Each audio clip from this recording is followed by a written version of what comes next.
Hey guys, this is Combatant 5 and we're back yet again with Kerbal Space Program. So today we're going to be looking at doing our third mission, and I figured we could do a flyby of the moon. And while we're doing that, I'm also going to talk a little bit about gravity assists and whatnot. So we're going to go to the tracking station and we're going to select our flight, the Mooner Chute, or the Moon Chute rather. So you can see it's just a very basic ship. Got our new parachutes, our new science equipment. No new engine. I forgot to put the new engine on this stage. So yeah, you can see I used about half of the fuel getting it to orbit. But we've got plenty to do the job. So we're gonna go ahead and we're actually coming up on our transfer window. So we're going to go over here and we're going to make a maneuver node. Now maneuver nodes basically let you fiddle around and try and get yourself an encounter. Basically you can see here I'm fiddling with it. I basically eyeballed it, but you can drag it around the entire orbit. Do whatever you need to do to get your encounter, get your desired trajectory done. So it will automatically compute your delta V requirements. You can see that down there. It'll also tell you time to burn. Now when you do a maneuver node, you want to be burning you want to be halfway done with your burn when you reach your maneuver node. And actually this one worked out pretty well. So you can see just kind of going to time warp around here shortly.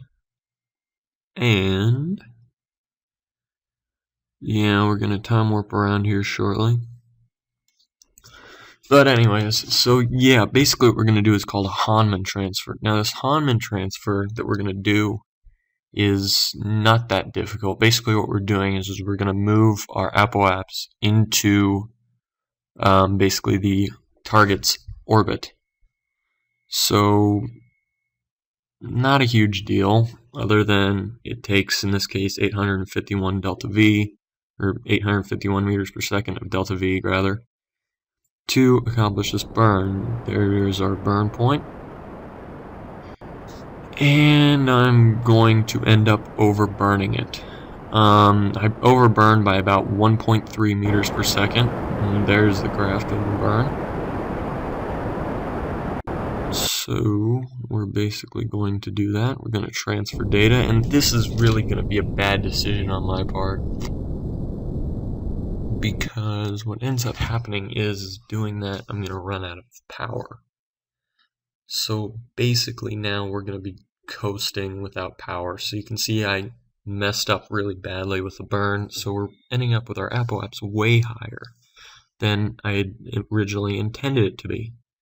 So we're going to have to correct that. So you can see I'm just kind of lightly burning the engine, trying to get enough power to rotate just a tiny bit. And I really cannot wait until we get solar panels in this. Generally, that will be, well, it'll be about another mission or two until we do that. Hopefully before we actually get to the point where we can land on the moon. We've got the ability to get batteries. So you can see we're gonna try and fix our problems here. And I'm actually gonna end up having to use time acceleration to stop my rotation. So you can see we're just gonna time warp around. We're gonna get rid of the maneuver node so it's not cluttering our screen a little bit. And we're gonna orbit around. We will watch the moon catch up to us. And so you can see this is basically what it looks like when you're on an interplanetary trajectory, only on a much larger scale, or in this case on a transfer to the moon. I'm thinking eventually, yes, we will go to Minmus, but I haven't planned that mission out yet or anything. So you can see we got 24 minutes to encounter, so we're going to go ahead and we're going to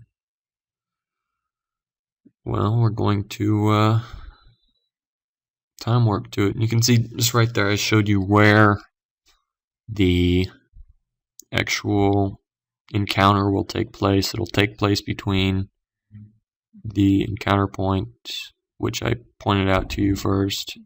Our periaps will be where that yellow dot is, and our exit of the moon's sphere of influence will occur right there.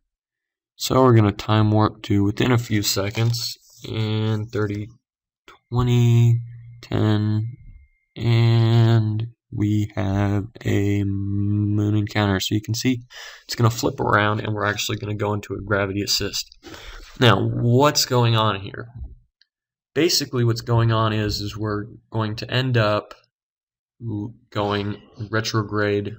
We're going against the moon's motion.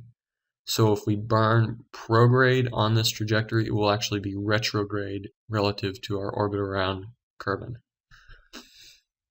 Now, why does this happen? Well, basically, the reason that we can slow down like this using this method, gravity assist, is because we're going to get a pull from the assisting body's gravity, which will help slow us down for when we eject from that orbit.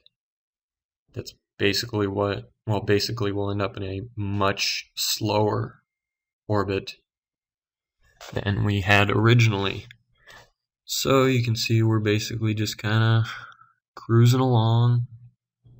Really what I'm trying to do here is I'm trying to show you if you burn retrograde here, you're actually going to be speeding up relative to the planet Kerbal.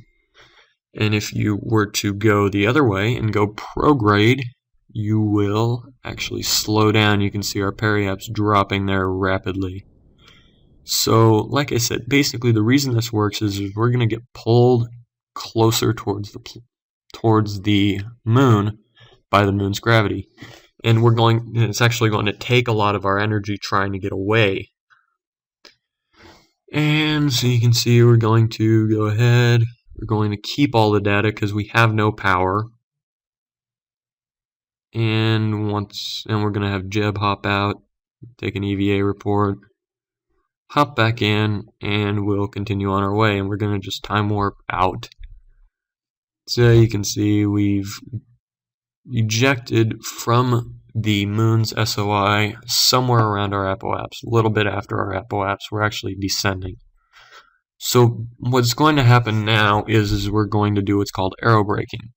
Now, aerobraking is basically where you use the atmosphere of the planet to help slow you down rather than gravity. And you can do that in Kerbal Space Program on Duna, Eve, Jool, Kerbal, and Lathe. Now, how does this work? Basically, you're going to release a lot of your energy as heat as you plow through the atmosphere. Now, there's another way to do this called aero capture, and that's what we're going to experience here. Aero capture is going to occur because our periaps is too low in the atmosphere. And that's basically what we want, because we want to get Jeb home. We don't want Jeb hurtling back out into space. So we've got separation. You can see I'm sitting there trying to keep it relative retrograde. So it's going to flip around. But yes, as I was saying, the reason that, and you can see we've got shock heating going on, so we're going to be losing a lot of our velocity as heat. That's why when you re-enter the Earth's atmosphere, it burns up. You're losing that velocity. You're going to end up going slower on the other side. Now, practically, is this method is aero capture practical? Yes, if you're returning from a planet. Is aerobraking practical?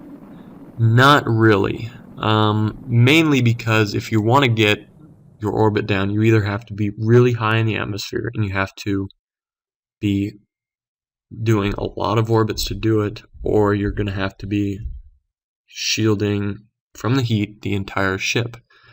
Or you can also spin the ship. So that's another way you can do it, but in reality, it's not super practical. Your ship may or may not burn up in the atmosphere upon hitting it. So you can see here, I'm just going to show you the capsule. We've got our antenna, our goo container, and our two parachutes.